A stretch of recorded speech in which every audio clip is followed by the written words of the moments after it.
A quick one here on a Banham. Again, we'll use the Y wrench thing and this weird little hook thing that you get in the cheap set. It's very steep, and I've filed a little point on that flag as well, so both sides are sort of chamfered. And the idea of that is you can go up in between the two pins and left to right, feeling which side is tight and which side is loose, and you find the loose side, press on the loose side, back your tension off till you hear the click. Now we have 6 pairs of pins in these Banhams. Look at this. This is an auto wrench. See, that gives good control on the core in both directions. Hopefully you'll be able to hear the clicks that I'm hearing, because they're quite important whilst picking this lock to hear the clicks. This is a thumb turn on deadlock. It does not pick up the cam unless, just like other locks, you push to the back and there's a little spring in the back there. You push that to pick up the cam and turn the lock.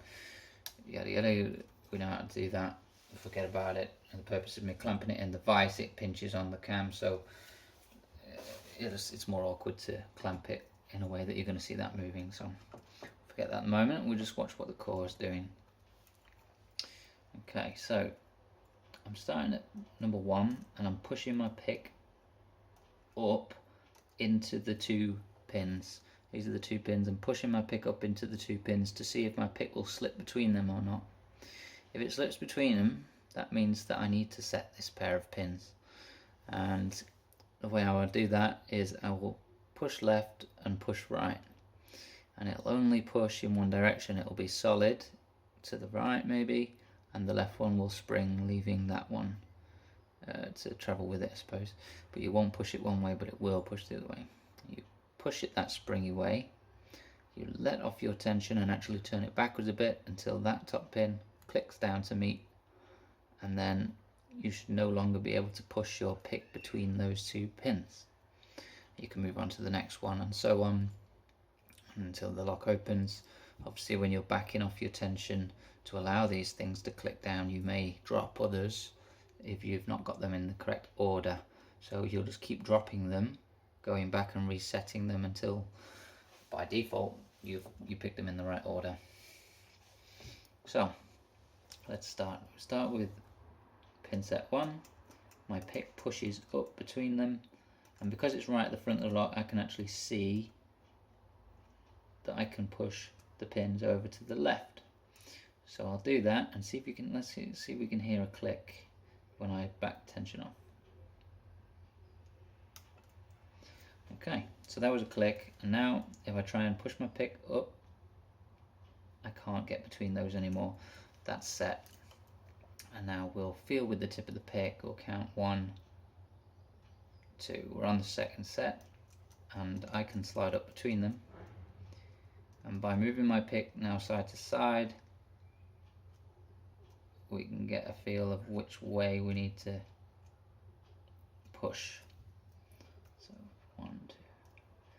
Feels like a left. Let's see if we can hear the click. It was very faint. I might have got it. We'll test. That's 1, 2. I can still push up in between them. Not all the way, but okay. No, we definitely heard a click that time. So check 1 again. 1 still set. 2 now rock solid. Can't fit between them. Moving on to 3. Oh, we go up straight through him. And again, the left side it feels. Ooh, okay, a lot of clicks there, so we probably lost some things. Pin 1 still set. Pin 2 still set. And pin 3 is set, so we didn't lose anything. Move on to 4. Okay, here's an example. 4 is already set because that is already in its natural. Oh. No, it's not set. This is a right pusher. Listen. We got a click. That was a right pusher. I thought it was solid, but it then slipped through. So Checking from the front again. Every time we set a pin, we'll come back to the front and go back through to make sure we didn't drop anything. 1 is set, 2 is set, 3 is still set, 4 is set. Now we've got the big gap that moves around in different locks, and we are going up into the pin 5, so it feels like a right pusher. And there we go. Pin 6 may have already been in its resting position where the 2 pins should be in the middle, and let's see if we can see on this key here, find one of those. It'll be a second from the tip end here. We can see that the depths are the same on both sides, and that means that the 2 pins that come in from either side will rest in the middle, and therefore we don't need to pick them. As you can see, we got that. We can remove the tool, and as I explained before, the cam's not going to turn over because we need it would be the tip of the key.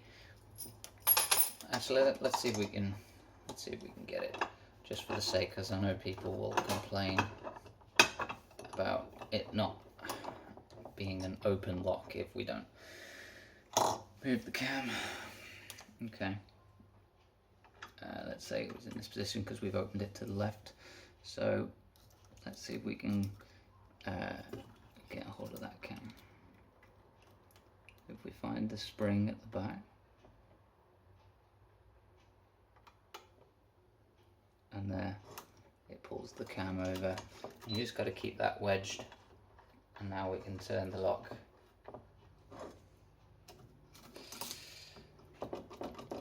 And there it is. New Banham style lock. Single pin picked.